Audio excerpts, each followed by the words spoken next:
Greetings, this is James Gilliland with World Puja. We've got another great show. We've got Maxwell Igan on the show, and it's a pen name of an anonymous, I always have to, anonymous visionary artist, musician, writer, speaker, and researcher. He's the spirit behind the website The Crow House. He currently lives in New South Wales, Australia, and his YouTube videos are highly educational and worth watching.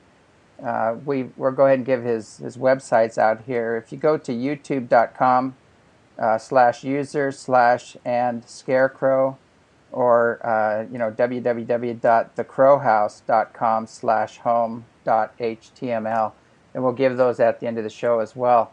So without any further ado, I want to welcome Maxwell to the show. Are you with us? I'm here, James. Pleasure to be on. Thank you very much for asking me.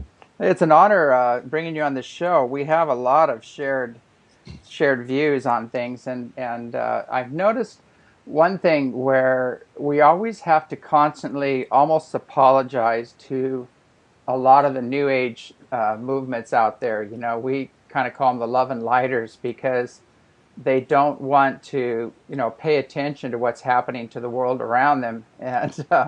And when you start talking about what's really going down on this planet, they start calling you doom and gloomer, and you're dropping the frequency, and you're not really supposed to look at any of these things. You're just supposed to focus on love and light and bliss, and ignore the rest of the goings on.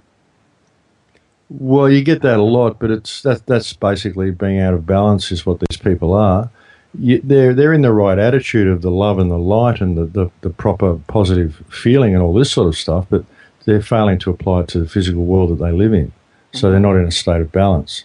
It's the same. You can look at the other extreme where you find people that go and riot on the streets and do these really violent protests against the government, but they're not in, they should be in the spiritual attitude of the love and lighters and simply be standing in non-compliance. And both of these people need to get together and discuss each other's philosophies and blend the two, That's what we're finding.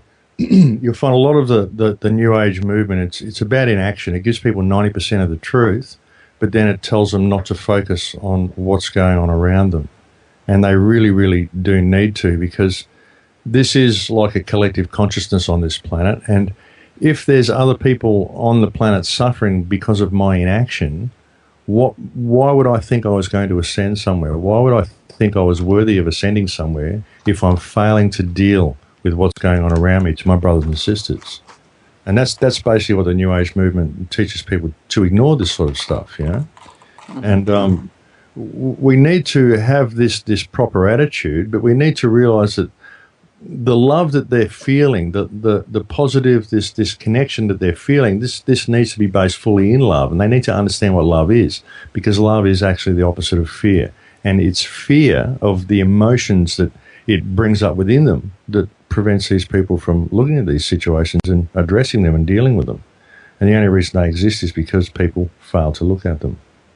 It definitely seems that I've always said that. I said, I'm not the one in fear. I'm observing what's going on. I'm bringing it to your attention, and you're afraid to look at it. Well, so, yeah. Well, that's the thing, we could address all of this in one day if people would just look at it. I mean, it's all very well for you people to want to go and have these wonderful love and light realities that they live in, and that's fine. We can do that, but let's first just look at this, just for one day. Because if the whole human race simply stopped for one day and looked at what was going on and said, hang on, this is not right, this is not how the world's supposed to be run, and we could fix it all in one day simply by treating each other as ourselves, realizing that anybody who's suffering, imagine if it's you. I mean, treat people the way you would want to be treated. You wouldn't want to be in that situation, and we can fix the whole lot. See, the system that we're trying to stand up against is us, because we are the ones who support the system. We fail to connect with each other. We fail to give to each other. We fail to treat other people the way we would be treated ourselves. And if we treat other people as ourselves, and we treat ourselves as we treat other people, the whole world would change in 3 seconds. It's that simple, and we fail to do it. If we did that, all of these problems wouldn't exist, and we would all be in this love and light, compassionate, giving, nurturing society. Mm-hmm. It's all we have to do, and people are just failing to look at it. It's too negative. You're changing my vibration. Well, no, we're not. What we're doing is we're making you aware of something, and you're perceiving this information as being negative rather than seeing it as an opportunity to heal something. Mm-hmm. That's the problem. They're attaching the wrong emotion to the information. I call it the failure to process light, because all information is light. But these people have been trained to perceive some types of light as darkness. But it's not darkness. It's enlightening to know that this stuff's going on, because that gives you the opportunity to heal the world. And you've got to heal the world externally and internally. And if you truly heal yourself internally, so to the point, because everyone's always said you've got to, it all lies within. You've got to change within. But if you truly heal yourself internally, then you cannot stand idly by while this stuff's going on. You have a need to heal it, because by doing so, you're healing yourself and you're healing the world. Mm-hmm. Yeah, there's one other aspect I always felt. If we would start treating Mother Nature, the Earth, as a person as well, and not do anything to her that we wouldn't be doing to ourselves, then we'd really turn things around almost immediately. Well, the Earth, we're so connected to the Earth that that's something that people have really failed to see. A lot of our society has really led us away from this, and they've made up all these names for pantheism, anything they want to call it. Worship of Gaia. If you respect the planet, then you're a pantheist. You're practicing witchcraft and pagan beliefs and all this stuff that they like to label things. But we are absolutely connected to the Earth. The Earth is our life. We are absolutely connected. If the Earth wasn't here, where else would we go, folks? I mean, this is where we are. This is us. We are so connected to this planet, and the life of this planet is reflected in our lives. And as we rape the Earth, we rape ourselves. Look at the state of the Earth. Look at the state of human culture around the planet, human society. The amount of wars, the amount of torment, the amount of injustice, and absolute horrific things that are going on around the planet. This is a reflection of our consciousness from what we are doing to the planet, and the planet's reflecting it back to us. I mean, the whole thing's interconnected. We need to absolutely respect the Earth.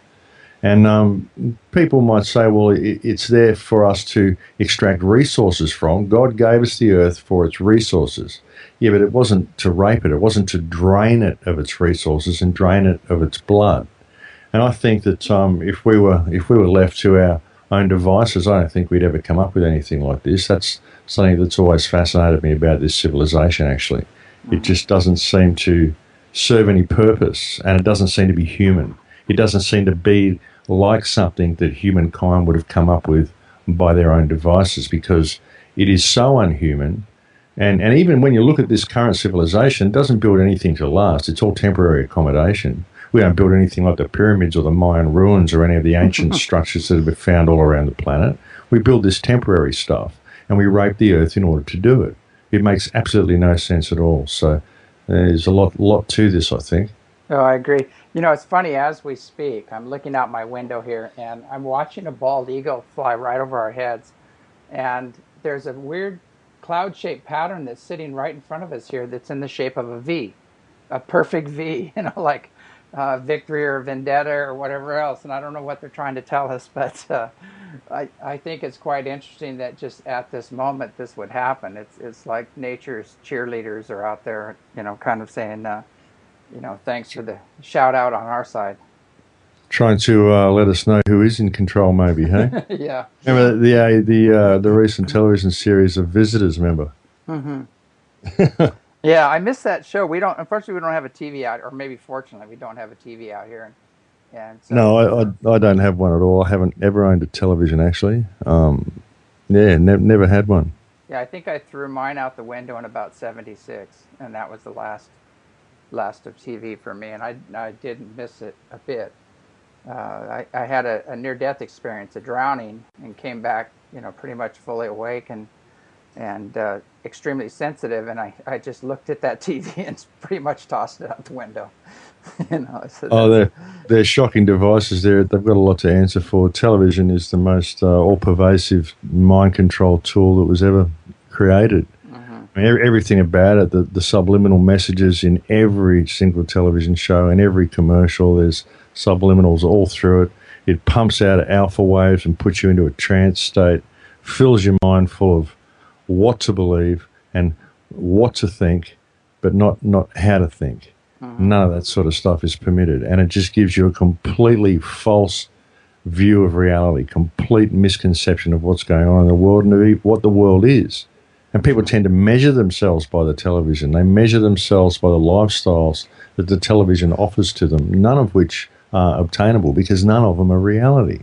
It's an amazing tool. Yeah, I've always watched the focus. I mean, basically their focus is on survival, sex, and power, the first three chakras.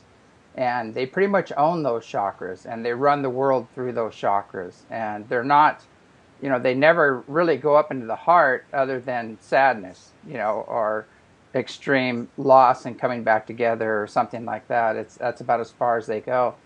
But, it's amazing if they would move up into the other, four chakras, we might have something. But they keep people in those base survival programs, the lot of sexual energy and sexual innuendos and all kinds of hidden messages in there, and then it's all about power, powerful rich men or powerful whatever people doing powerful things, and they just seem to miss the whole rest of the universe. Well, they promote a misconception of what power is.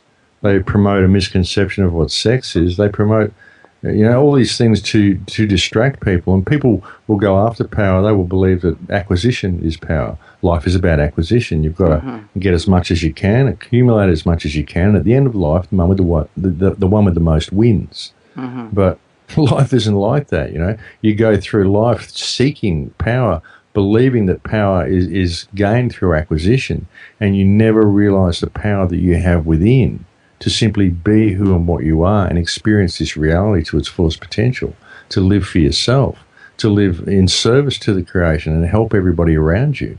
You miss out on all of this because when you live your life like this, I always say there's one law, James, there's one law to all of creation, and that is absolute unconditional love and service to the creation for the Creator. That is the purpose of every person here.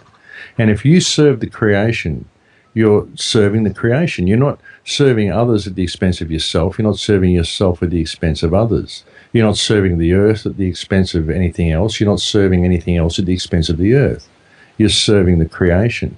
And if you do that and you find your path of Dharma, do the right thing at the right time in the right way for the right reason, always going by the one law of service to the creation, you find that your whole life unfolds in this synchronistic series of events.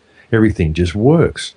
And if everyone was to do this, we could change the world so quickly. We have the power to do this. And even if you want to look at things in their system, we have our own power. We have the power of our divine preeminent trust with the Creator, whatever we perceive the Creator to be. That's our law. The only person that I answer to is God. There is no authority between myself and God, whatever I perceive God to be. Whether I perceive it to be Yahweh, the Christian God, whether I perceive it to be a giant robot, it doesn't matter. Whatever I perceive God to be, that is where my preeminent trust lies. And that is the power that I have, and that is the power that everybody has. But people fail to see this. They fail to see what reality is. They fail to see the power that they have, and that there is nobody on earth any more powerful than anybody else. It's just that some have claimed their power and others haven't. Some walk in their power and others don't. That's the difference. Yeah, and as you said, the real power is love, and love always empowers others. It serves. It doesn't overpower others and take. And that's one of the programs that we seem to be amiss on. We are so programmed, to compete at an early age and to win at the loss of somebody else. It's that win-lose program and all those things that we've been indoctrinated in. In school and since the beginning, keeps that mindset going. Yeah, we've been told that it's all about personal gain at the expense of other people. And we have this misconception of what love is. We try to apply love to our lives, or many people try to apply love to their lives, but they don't know what it is. Even with relationships, I often say people get all of these fear-based emotions, such as they'll get need, desire, lust, want, control, dependence, all of these things, and they'll wrap it all up. These are all fear-based negative emotions, and they wrap it all up together and they call it love. When all love is a removal of fear. And if I have removed fear from my life, then what do I have to fear from you if I see you as part of myself? In Lakesh, we are each other. I am another yourself. What then do I have to fear from you? Why would I not love you? Because all love is a removal of fear. And if I don't feel threatened by you in any way, because you can't threaten me. I'm Max. I am the only frequency that will ever be Max Egan. And Max Egan is what I am here to experience. The same as James Gilliland is what you are there to experience. There is nothing that can be a threat to that existence. That's who you are. That's what you are. Yeah. Why would you ever feel threatened by anybody else? Even if you were to leave this life, well, that's what most people seem to be scared of. We've been programmed to be incredibly scared of death. But all life is a preparation for death. Death is the main event. That's where we go to where we're supposed to be going. This is just the prelude. So, it's just people's perception of what love is, and then people's perception of what reality is. And they fail to connect. They fail to follow their path, and they live in fear of other people. Most disagreements with people are because of fear. They're based on a temporary disconnect, a misconception of what reality is. Because everybody's perfect. I mean, whatever you may be, you are perfect to be James Gilliland. There's no one who could do it more perfect than you. You know what I mean? Yeah. That frequency that is you, ain't no one else going to do that the way you can. And that's the same with everybody. And we need to have this understanding. We're all in this together. We all come from the same place. If you look at people like Bruce Lipton's work and realize that your cells... all your cells are tuned to a frequency. They're just simply downloading your frequency from the surrounding field. This is why when you have an organ transplant, you start experiencing someone else because the organ's downloading that frequency. It all ties together with this collective electrical universe, and we are all simply frequencies of a single consciousness experiencing reality subjectively, and there's nothing to fear. As soon as we figure out that there is nothing to fear and we remove fear from our psyche, or at least balance it out, get back into the balance, because obviously you need both polarities to really experience anything, but at least know how to deal with fear and know what it is, then we're never going to sort it out.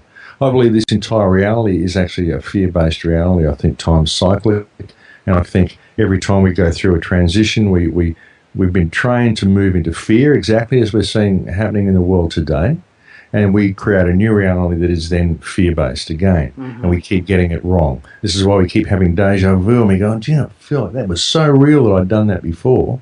It's because you have done it before. We've done this a lot of times, and we keep getting it wrong. And I think it's about time we got it right. Yeah, I just had the other day, somebody was looking at this other person's work, and they go, God, this is your life story that they wrote. It's exactly what you wrote about and what you've been talking about for years. And they said, are you going to do anything about it? And I said, why? And they just looked at me really funny, and I said, I don't own it. It's like, I'm not attached to it. And if it's being copied or getting out there, I said it's getting out there, which was the main intention. So who was harmed? Well, absolutely. I mean, everything I do for free. All I do, as well as I offer perspective. I just simply offer my perspective of reality based on the information that I've had, based on the meditations that I've had, based on the insights that I've gained through what I've had access to assimilate. That's what I put out. And I tell people, I'm giving you my perspective. That's all I can ever offer you is my perspective. And it's really important when you look at other researchers to know that what they are giving you is their perspective based on the information that they've been able to access and what their interpretation of that information is. And that's the way you have to look at the whole thing, and you have to see what resonates and find your own truth. Everybody really has to do that. And I believe all information should be free, so that's why everything I've done, all the films I've made, my book, everything I've put out on the website, it's all for free. Yeah, I've seen where there's a lot of experiences out there people are actually fighting and bickering over spiritual knowledge and wisdom, and I've seen actually lawsuits and because they coined a word or a phrase or whatever, and they were the ones that wrote it down and copywrote it and whatever, and it's just it's unbelievable watching it, and I've even had people threaten me and for certain things, and I just said, what? Where does this coming from? Go back, take a long hard look at it. Where are you coming from with this? Yeah, I mean, it shows an absolute lack of spirituality, really, to even consider doing something like that. Hmm. I mean, if someone would claim or lay claim to a spiritual awareness or a spiritual insight, then how spiritual are they? Isn't Yeah. that insight for everybody? Oh yeah. I suppose they could. People might try to say with me, I suppose. I mean, I don't know. I don't listen to a lot of other people, so. But I don't put any money on any of my stuff, so I'm not selling anybody else's ideas. I just give what I give, and most of the insights that I have come from meditation. It's like, I believe, you can extract information from the field, and you can, because I do it all the time. If you listen to your intuition and you learn how to speak with your heart, you can talk to the energy field around you, and all information exists within the field. Every moment is eternal, so every moment exists, and you can access all of it if you can put yourself in the correct spiritual state. I believe that's one of the biggest problems with the society, and one of the greatest injustices that has ever been perpetrated against humanity is what's been done to us to keep us in a state where we are unable to access this information. Hmm. And this has been done through locking down our DNA, shutting off our pineal gland, things like fluoride, all the food additives, chemtrails, what they've done to the water, the electromagnetism, all the mobile phone chatter, all the microwaves everywhere. There's so much going on to prevent us from being all that we could be. And if we were left to our own devices to be all that we could be, I think within 2 or 3 generations, we'd probably leave this entire civilization behind. We'd probably leave most of our technology behind, because we would realize that we don't actually need any of it. And I think that's one of the greatest crimes that's ever been perpetrated against humanity, to be honest. Yeah, it does seem that when you look at the ancient cultures, they built a lot of their temples and things. They left them in stone, a natural product. And people say, well, where are their giant machines if they were so advanced and everything else? Well, if they were that advanced, they were probably extremely, organic. Everything was recycled, and they lived very natural, wholesome life. And they probably had control over the weather and everything else just through their own minds. Well, what people don't understand is that we're only actually experiencing 3% of reality. There's all this stuff going on around us that we're not aware of. Mm-hmm. Because our DNA is in such an impaired state, and our pineal gland is blocked off, it's all calcified, our pineal gland, then we can't access a lot of what's going on in reality around us. There's lots and lots of higher emotions and higher senses that we have, which we're not able to access. And were we able to access all of these higher senses, then we would be able to communicate with reality the way the rest of reality communicates with itself. The way cats and animals and fish and birds all communicate with reality. The way animals all fit in. The human race, if we were left to our own devices, like now, if one of us was just thrown into the wild, we probably wouldn't survive. But any other creature would. Everything else is connected to the planet still. But we've got this complete disconnect from the planet, and a lot of it is because we cannot access our higher senses. If we were able to do this, we would be able to interact with reality in completely different ways, and it wouldn't be any problem, I don't think, to build any of these structures that we built, because we would have this connection to reality to enable us to be able to do it. And these are very real, all these higher senses, and a lot of us are still using them. I mean, we all are still using them, but we just can't perceive that we are. This is why symbolism is so important to the powers that be that run our planet. This is why we see symbolism everywhere, because people interact with symbols in higher realms, with senses that they don't know they have, in realms that they can't perceive. So they don't know how they're interacting with these symbols. It's like when I pick up a glass, I know I'm picking up a glass, But when I see a symbol, I'm doing more than just looking at it. I'm doing something else with it, with higher senses, and I don't know I'm doing that. That's the problem. That's why a lot of this matrix is in place, and that's why we see symbolism everywhere. And that's why I tell people they need to be careful with what symbols they're giving their attention to. We see a lot of this in the New Age movement as well, and I'll put up all these symbols around the place, but they don't know how they're interacting with these symbols. It's like the peace sign. This is a great example, the peace sign.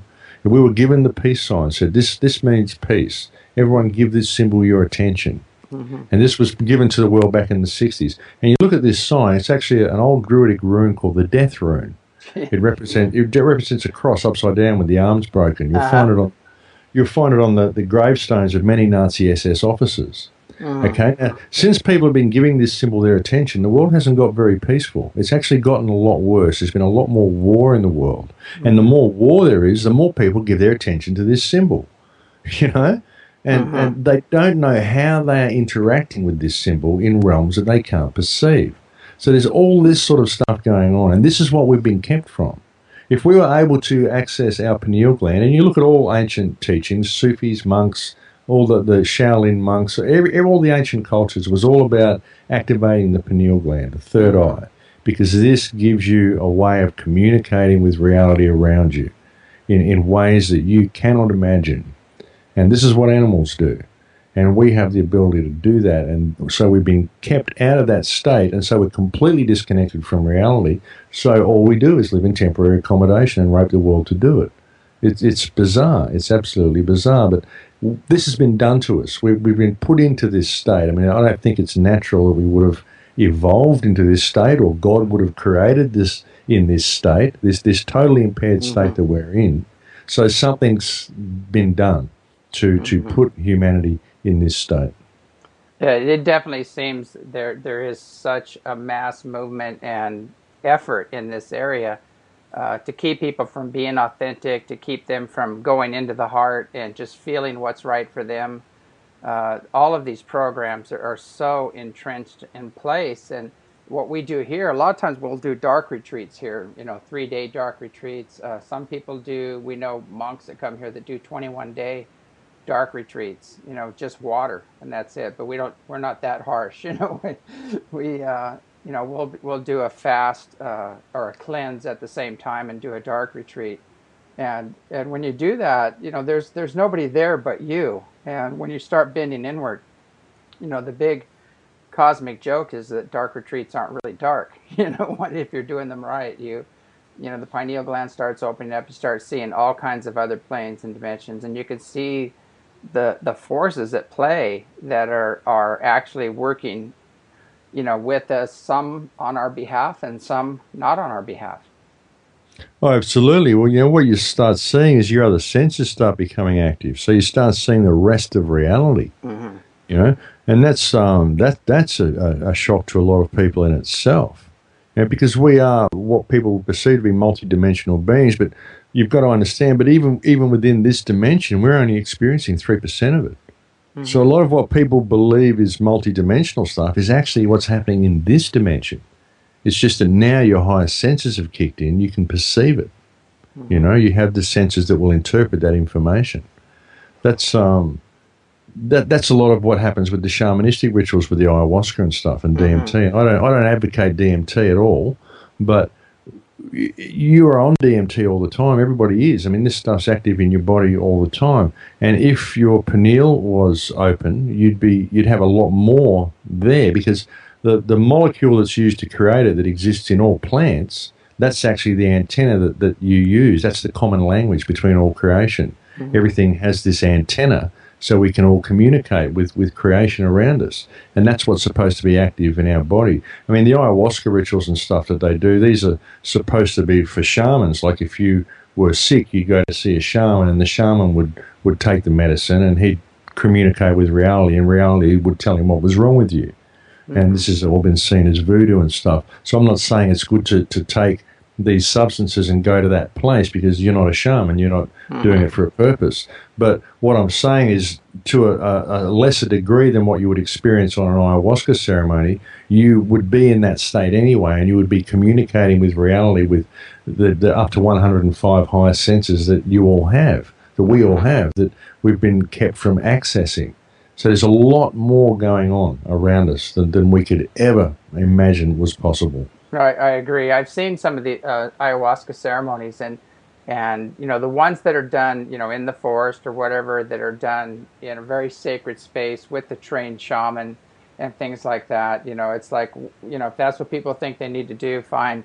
But I'm seeing it's become more of a recreational thing, and people are doing these people are, they're missing the point. I mean, it's not people shouldn't even be doing these ceremonies. These are for the shaman to do. The only purpose that a ceremony could give to someone would be to let them know that reality isn't what they think it is. But once you've done one, I mean, you don't keep going back and doing more. I mean, how much are you learning? Well, what's the purpose of this? You already know what reality is now. Now you've got to work within this reality to unlock it. That's what you have to do. I mean, a great insight to know what's going on, but that's not the way to go. I mean, you've got to be able to do it yourself. You've got to realize why we are kept in this state of being locked down. And that's the issue that needs to be dealt with. We need to be able to unlock our DNA ourselves. The most beneficial thing you can do to unlock it is to remove fear from your psyche. The way to do that is to understand what reality is. Understand your body is simply a biological computer made up of atoms. Atoms are just empty space. And an analogy that I use with people is that they say an atom is 99.99999% empty space. Now, that's 5 nines after the point. So that's 1/10,000th of 1% of an atom is actually matter. And if everything's made of atoms, then that means 1/10,000th of 1% of this chair I'm sitting in is actually here. And that's mind-boggling. 1/10,000th of 1% of my body is actually here. It's all about perception. It's all about the perception that I'm here. That's what reality is. This is an electrical universe. Your body, we're walking around in these biological computers that are 85% water. I mean, the actual biology of each body is minuscule anyway, and it's made up of atoms anyway, so it's, dubious whether it even exists, and you're just experiencing reality based on perception. And you have this, it's just mind-boggling when you really start thinking about it. So when you understand what reality is, what's to fear? That's the thing. What's to fear? Where does the fear part come in? As soon as we can get rid of this vibration, then we can access so much more stuff. And if you realize your DNA is simply downloading energy from the field around you, and that energy is charged by the perception and the beliefs and the intention of everybody in this reality. So, you're downloading this polluted energy into yourself. You've got to try to convert it into this love energy and put it back into the field by always operating in compassion. That way we can sort of dilute the supply. That's why people are waking up. People are waking up because more people are waking up, and they're charging the field with the proper vibration. And people are downloading it, and more people are waking up. And it all helps. But it's an energetic universe far more than it's a biological or even a physical universe. Yeah, I agree. As we said earlier, it seems like this other group out there is doing all they can to reverse that effect and to shut down, the inner senses, and to keep people, in fear, sick, ill, not on any kind of a spiritual path whatsoever, and just, heaping up karma, you might say, in the jobs that they're having them do, or the environments that they're in, and but I see that's, the good news is that program is coming to an end. Well, it is. I mean, people are waking up. The more negative they make it, then essentially more people will become more positive. I mean, there's always a balance. There's always got to be a balance between the two polarities. And if they weren't doing all this bad stuff, we'd still be bumping around the way we were 50, 60 years ago, probably. But now that they're doing all of this incredibly negative stuff, everybody's waking up. It's unfortunate that that's the way it goes, but what we need to do is to as we're waking up, we need to wake up and move into a non-fear-based reality. People are waking up and they're screaming fear, fear, fear, fear, New World Order, fear, fear, fear. police, terror, terror, fear. You know, I see opportunity, opportunity, opportunity. Here it is, folks. We're going through it again. We're at the tipping point now where humanity is going to go in one of two directions, and we get to choose which direction to go in. And even if we were to overthrow the powers that be, if we do it violently, we simply impose new powers that be, and we go through the whole thing again in a new fear-based reality. You know, it's not the way to do it. We need to remove fear from our lives, realize that all we have to do is connect with each other and go through the change like that. Realize that the whole system is fictional. It's just a meme. It's just an idea. They tell you this is how the world is, but this only exists on paper. What's real is people. What's real is the planet. What's real is us. And why can't we have a system where everybody benefits? And all we have to do to have that system is to realize that we are each other and treat each other as each other. It's so simple that no one can see it. Yeah, that's one of the problems with one of the lamas I study with. He said there's so few enlightened people on this planet because it's so damn simple. It is. It is. It's so simple that people simply cannot see the forest for the trees. If you simply treat others as yourself, it's so simple. It is ridiculously simple. Imagine if everybody in the police force, the military, the governments, everybody across the board suddenly went in Lakesh. I'm another yourself. Treat each other as yourself. The whole system would stop straight away, and suddenly everything would work. It's so simple. It's ridiculous. Yeah, it is. It's he said one of the, I love what he said. He said the path to enlightenment is just focus on love and joy and bliss until you become it. And I like that process, and I've spent a lot of time doing that, but at the same time I also spend time addressing, the other issues that are going on, out of love for the planet and the next generations, not because I want to promote doom and gloom or fear. I just like to point out what we're going to be leaving for our offspring, you might say. Well, if we don't address the matter, absolutely. I mean, we're the custodians of this place. We always have been. Each generation is the custodians of this reality, and it is up to us to realise that. To realise we are simply custodians. You can't ever own anything because you don't stay here for very long. You are simply the custodians of this planet, so you can pass on a beautiful reality to your children. And we've been taught that it's all about acquisition, personal acquisition while we're alive. I'll get as much as I can. Screw the kids. They'll have to do it on their own because I want mine. And competition instead of compassion. Compassion, forgiveness, connection, treating people as yourself, service to the creation. If we did that, the potential for human spiritual evolution and physical evolution and evolution of consciousness and evolution of everything would be exponential. It would be incredible how far we could go and how much we could achieve as a race if we simply connected with each other. And what people have to understand is what love is the removal of fear. You've got nothing to fear from anybody.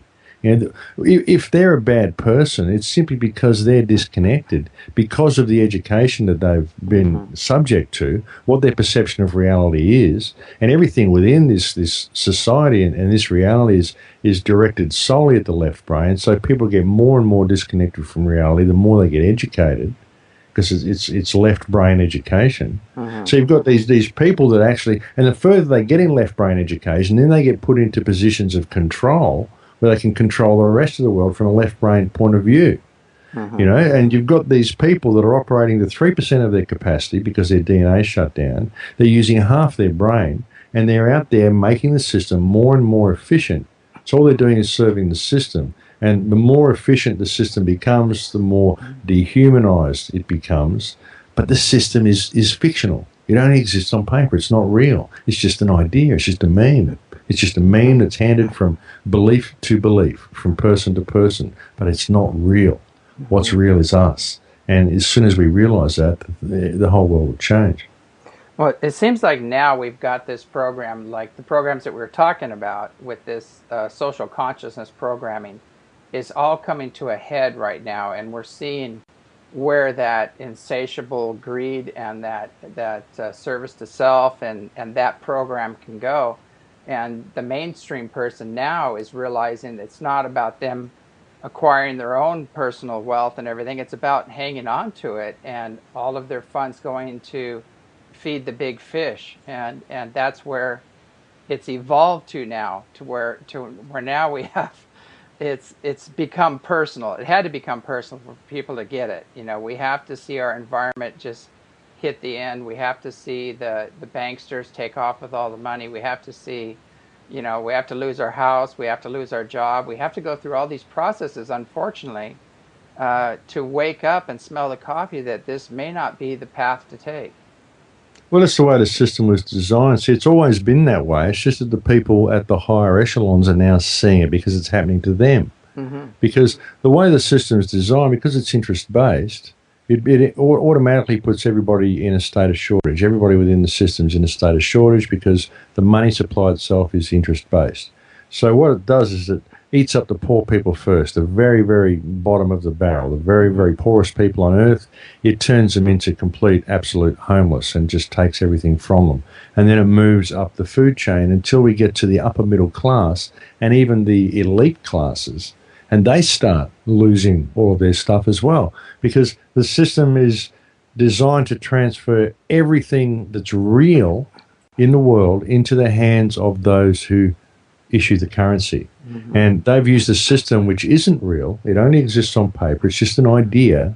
And they're using this idea that money is real and that we actually need paper to pass around to each other to have everything that the earth has provided for us in abundance. In order to even live, we need to collect paper to pass around to each other. They've got everyone believing this, right? So using that system, suddenly, they can, through the bottom of the barrel, so it's a gradual process, and, the elite look down on the poor, look down on the poor, look down on the poor, and then they suddenly become the poor, and they find themselves being looked down on.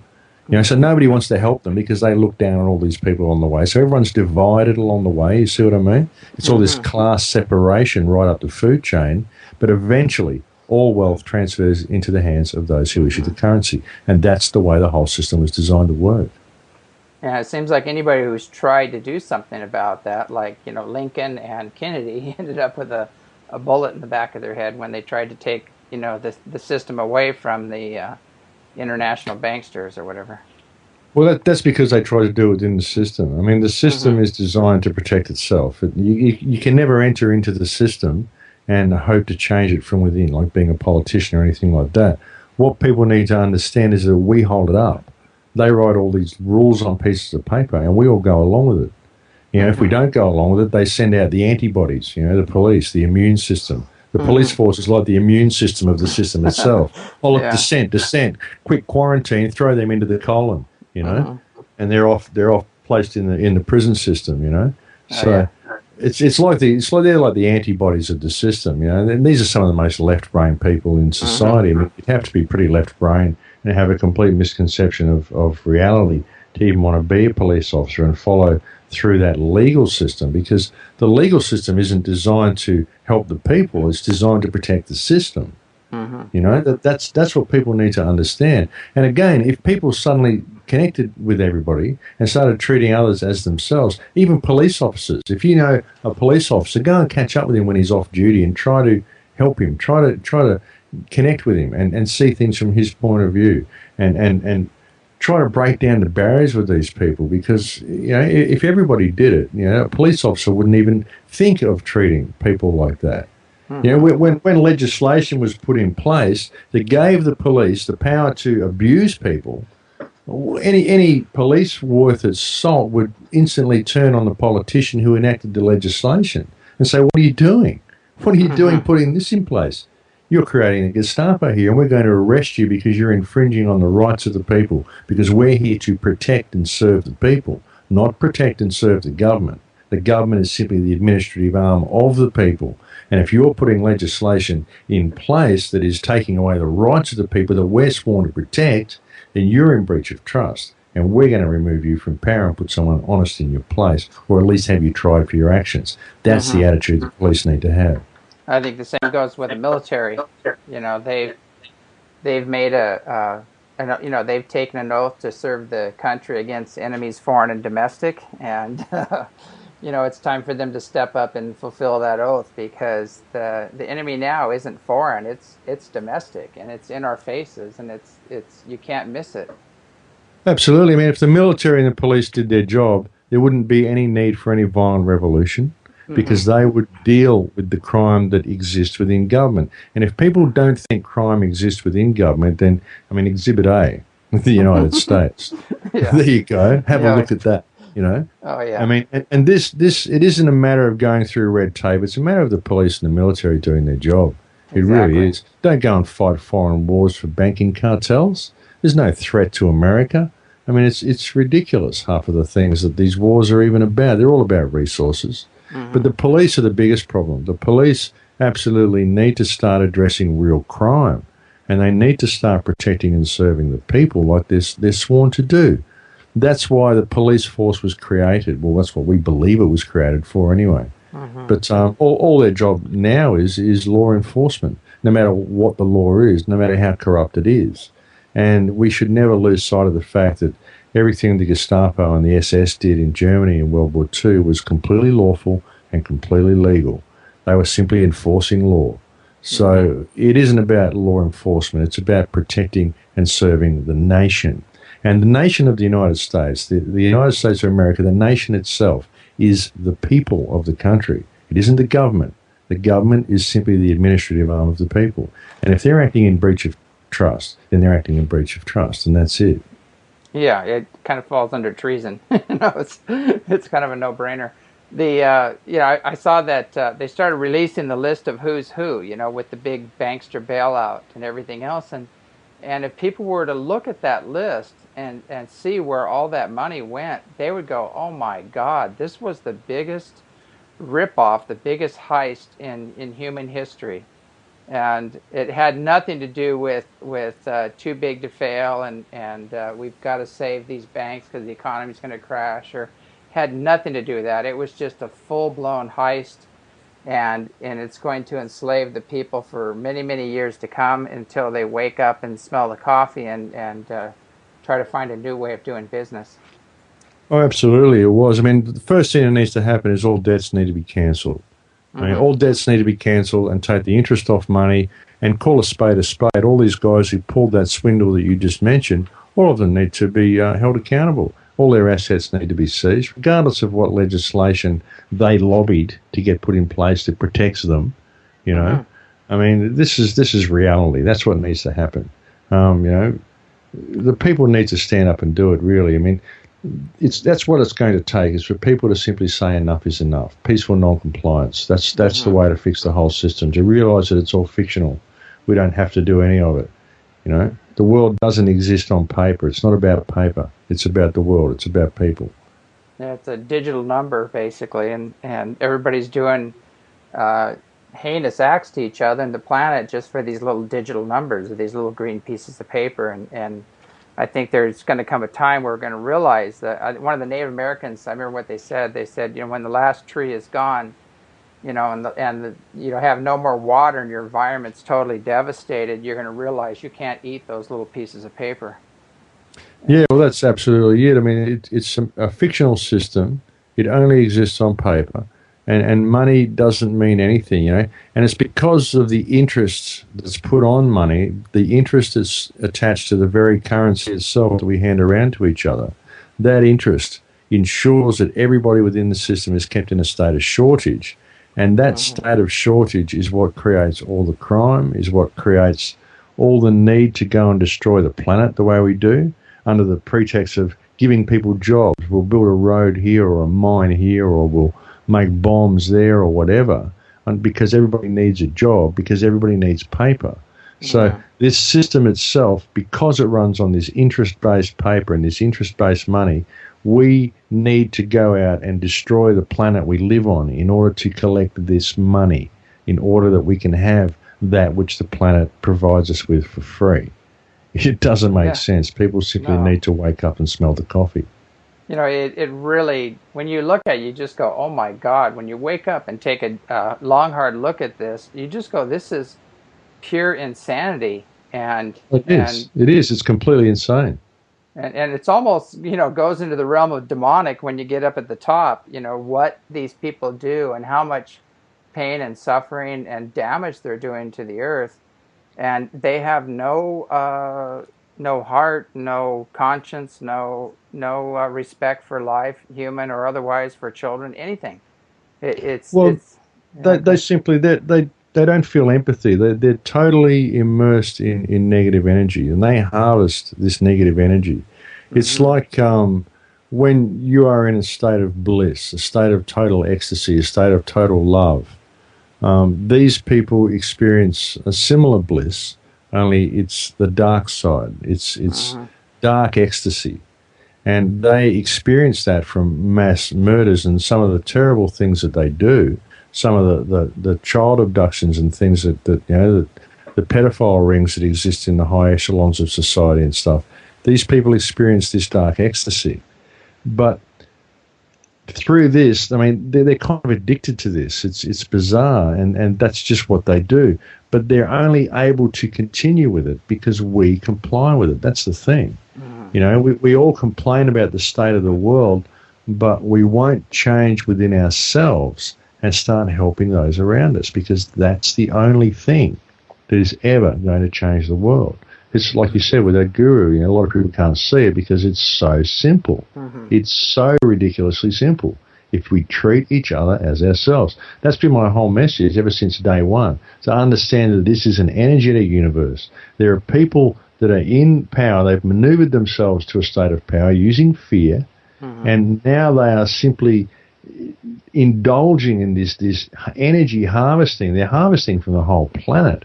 And we're charging all this negative stuff through the whole field, and we're creating this reality ourselves by being in this constant state of fear and not connecting with those around us. That's the Hmm. key. Now, it does seem, when I was looking at, we were talking about, the different things that are going on. We've got the Gulf oil, we've got the fracking going on, and everything else. And I was watching one of these fracking operations and looking at the whole process, and this guy dumping these just deadly toxins down this well. And there's no EPA standard. You can't even find out what they're putting down in those wells, and the whole neighborhoods in the area, the towns are being poisoned. They're they turn their tap water on and their sink blows up. It's and you look at this and you go, how can you operate this way? How can you uh, pour this stuff down into Mother Earth, and knowing what you're going to do to the water supply of all the people in this valley or whatever, and continue this process in full knowledge of it, because all this evidence and information is there. They know what they're doing, and but the public doesn't really know exactly what they're doing. Well, it's left brain again. It's left brain education, and I imagine that the foremen on these jobs are paid vast amounts of money. Mm-hmm. All the people that work for the fracking companies are all in a state of fear because the economic situation isn't very good, and it's Mm-hmm. hard to get a high-paid job these days, and they all have family to feed, and they believe that if they can accumulate enough paper or digital credits in their account, then it will buy them security, and they're too left-brained to realise that what they're buying for themselves is insecurity because the paper won't be worth anything and they won't have any water on the planet. We're destroying the water table.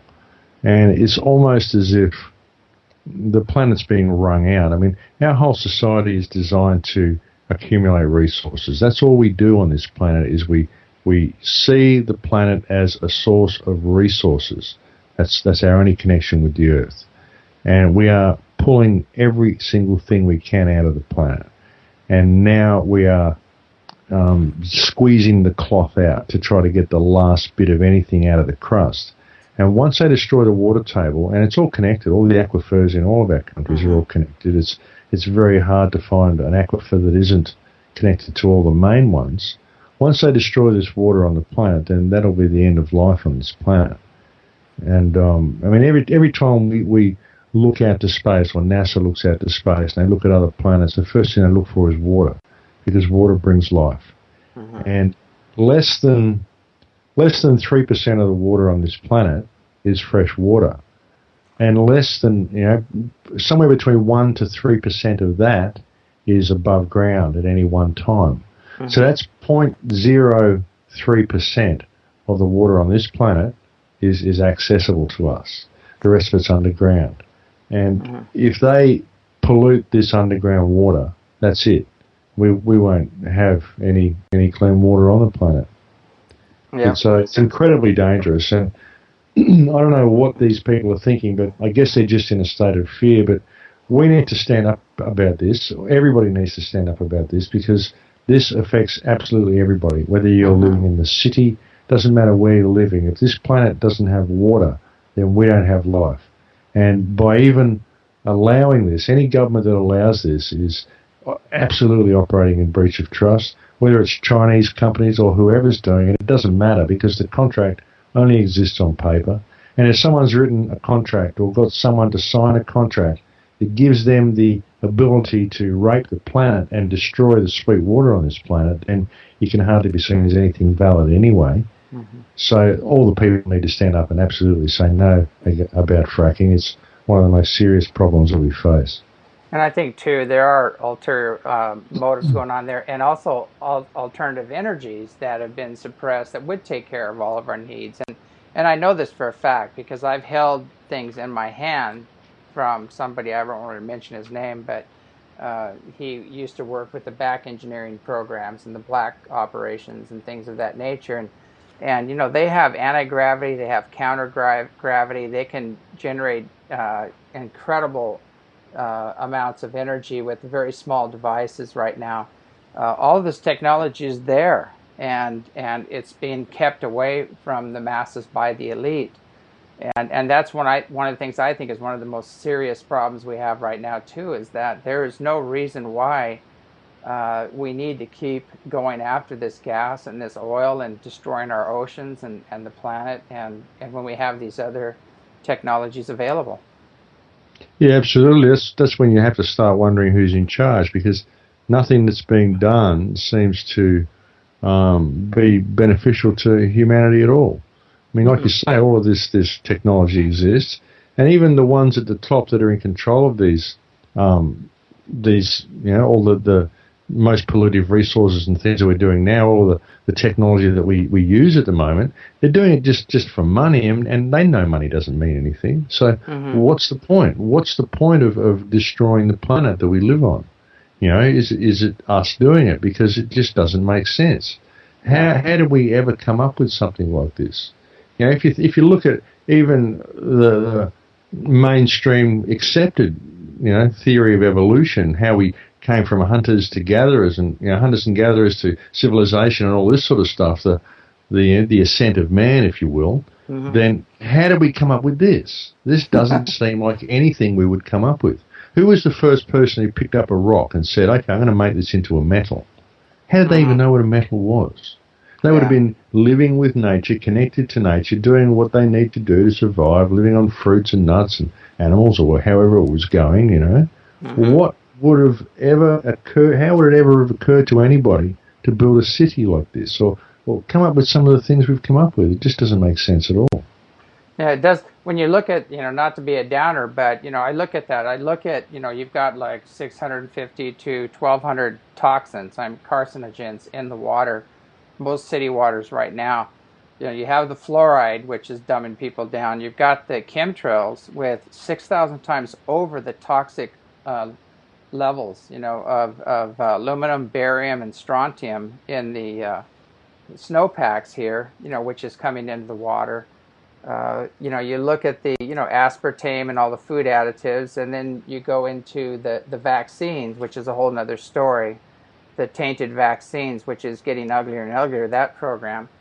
And you add that all together with this massive oil spill in the Gulf, and now they're back out there drilling again, and now we have Fukushima, going off. And you look at this whole big picture, and you have to go, what kind of consciousness is behind this? Because this is the dumbing down and genocide of humanity. Absolutely. I mean, how did we come up with this? Is this the best we can do? Is this what we call civilized? Yeah. That's an interesting concept, isn't it? Yeah, and And who's enforcing this? That's the other thing too. Is how can those in these enforcement agencies, how can they continue to enforce a program which means the demise of the civilization as we know it? Well, because left brain education, these Uh-huh. people are brainwashed. I mean, police officers are completely brainwashed. They're indoctrinated. They go to those meetings every morning. Mm-hmm. They get pounded into them about how dangerous it is and what their job is, and they rah rah rah. And, Yeah. they're absolutely brainwashed, and they never stop to look around them. And most people are kept so busy with the collection of paper that they're too busy to look at what's going on around them. Mm-hmm. Just because the more people are waking up, the busier they make it, the more stressful they make it. So try to prevent any other people waking up. If they don't have time to look at what's going on around them, then they just don't notice what's going on around them. They're so caught up in the pursuit of paper. They're so caught up in acquisition because they believe that's what success is acquisition. And they want to have a successful life. They want to mean something in their life. So they have to have lots of stuff. They have to climb to the top of some corporate pile. It's ridiculous. And all the way along the way, they lose sight of themselves. They never find out who they are. They never find out what reality is. They never get to truly experience reality or themselves because they're just caught up in this thing that isn't real. It's 3D monopoly, I call it. Yeah, everybody's become a number, or a digit or whatever, and they perform their jobs and they push their buttons and enter their codes and not even batting an eye as to how that's going to affect their neighbor or other families or even their own friends. It's like they'll push Well, that button and send that person down the tubes or to jail or whatever, enforcing some of these beyond ridiculous programs. They'll take away their house and their job and send them out in the street and not even bat an eye just because everybody's been reduced to a piece of paper. Yeah, well, that's the way police officers have been trained to act. I mean, they're trained to just enforce law rather than protect and serve. They need to look at it and go, well, hang on, how come all these people have been kicked out of their houses? Well, look, it's because the interest is on money. So how come this is in place?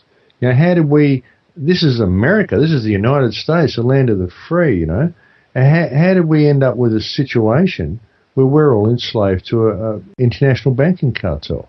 How did this happen? There needs to be a moratorium on interest straight away, while this is investigated. Okay, let's give the conspiracy theorists the benefit of the doubt. I can see around me that the whole world is in a state of shortage and the people are losing their homes left, right and centre. Perhaps there's something to this, Maybe that's the way they need to think. And maybe we need to have a moratorium on interest while we investigate it, But they're not doing any of that. I mean, I don't know what they think because really when you look at the whole corporate ladder and you look at the whole hierarchy, the power hierarchy, the power structure, the police are the very bottom of the barrel. I mean, these guys they're what you mop the floor with. The system isn't interested in them. They're the lowest in the food chain.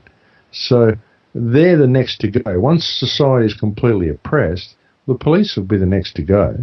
So why you've got to really wonder how they could even consider doing half of the things that they do.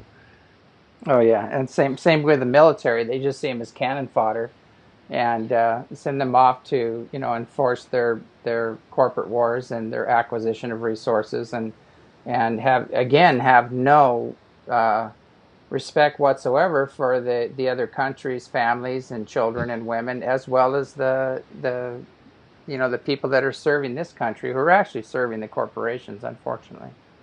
Well, you've got a television mentality and an Xbox mentality with a lot of kids, and we've got the whole economy on its bare bones, and so that there isn't a lot of work out there. So a lot of these people don't have any other option than to join the military. They're in a state of fear because they've got no money, they've got to pay bills, they've got to be successful. Success is all about acquisition, so they need to go and get a good job. You've got all this military propaganda telling you how great it is to go and serve your country. You look around, you find that the most homeless people in the country are all ex-military. And, they're the most downtrodden and degraded and forgotten people in the whole country once they get back from the service. But when you're young and invincible, and you've got all these war movies and all these games and all this stuff that and glorifies the military. These people actually think they're serving their country. They've come straight out of some school that's telling them how great their country is and how great their government is and how much America is out there helping the world. And they get in there and they believe all this stuff. They get filled full of vaccinations and hundreds of experimental drugs. Their minds get numbed. They're all, pumped up on drugs and all the stuff that they put into the military. So, it totally dehumanises them. And so you can't blame them. Again, they're a product of their reality. They're a product of what they've been taught reality is. And this is unfortunately the type of system we've got. The onus really here falls on the teachers within the system. The educational system itself needs to start educating people, because the kids are going to turn out the way they're churned out. And if it's a government-run education system, well, the people within the school, the teachers within the school need to ask why the principal is making us teach this stuff. Why can't we teach the children properly? And if the principals won't come to the party, well, they need to start going up the food chain, making their way up the food chain and getting to the top and start dealing from it that way. It's all got to be grassroots. So that's where the onus lies really, is in the teachers. They need to start taking action. Yeah. Unfortunately, we're coming up to the end of this hour. I don't know if you'd want to stay on for another hour or... I've actually got a lot on today, so I don't think I'll be able to. We've got a meeting on fracking that I've got to go to today. Well, good. I don't want to deter you from that. I think more people should go to those meetings. Well, it's important. It really is. It truly is one of the most important issues that we face, and we're never going to deal with it unless we come together as a community. Oh, I agree 100%. I know, we go on for hours on this one, but I know a lot of the big boys out there are actually investing in water. And they're buying up all the fresh water, but at the same time they're destroying, the existing water tables that other people have, and so they're going to make a killing on that. And they're going to say they know there's going to be a day that water will be more expensive than oil, and I think it's already coming to that. Yeah, it's a wonderful race, isn't it? We really do wonderful things to each other, don't we? Yeah, it's pretty insane. Well, I can't thank you enough for coming on the show and bringing a little reality to what's unfolding before us, and bringing your insights into what seems to be an insane world right now. Yeah, pretty insane, James, pretty insane. Yeah. But we can fix it. It's just an opportunity for us. We just have to wake up and actually want to do it. I agree. Time to wake up, stand up, and start speaking out, and get off your butt and do something. So, well, anyway, we're going to sign off, so I can't thank you enough for coming on the show. My pleasure, James. Absolute pleasure to come on. I'll be happy to come on again anytime. Great, we'll do that. All right, this is James Gilliland with Contact Has Begun and World Puja. Have a great evening, and, pay attention to what's happening to, your fellow man, your fellow woman, and your environment. And if you don't like what you're seeing or what's going on, stand up and speak out, because we're going to have to in the days to come. Anyway, have a great evening. Good night. No problem, James. Sorry, I was a bit silent in that last bit at the end there. I was having a sip of my tea and... Oh, no problem. No problem. Great interview. I love the work you're doing. Keep up the great work, and I just feel really appreciative that somebody's out there bringing a little sanity to, to what's been going on out there. Well, there's so much fear out there. There really is. Sure, it's a pretty dire situation, but I really believe we can deal with it. I think it's a great opportunity for us to deal with it. Mm-hmm. And if we didn't have the opportunity, then we wouldn't be able to deal with it. So exactly. It's so simple, though, James. It really is so simple, mate. Yeah, good old Yeshua ben Joseph left us the keys, and I always figured there's one more line you would have put in there, everything would have been great. But, love your neighbors yourself and love God with all your heart, but then, love the planet as yourself, or honor the Creator in all creation. And if those three things were in place, that's all we need to know. Service to the creation, absolute unconditional love. Service to the creation for the Creator. Yeah, stop that disconnect program. That's the main thing. All right, James. All right, take care. Have fun with your meeting there.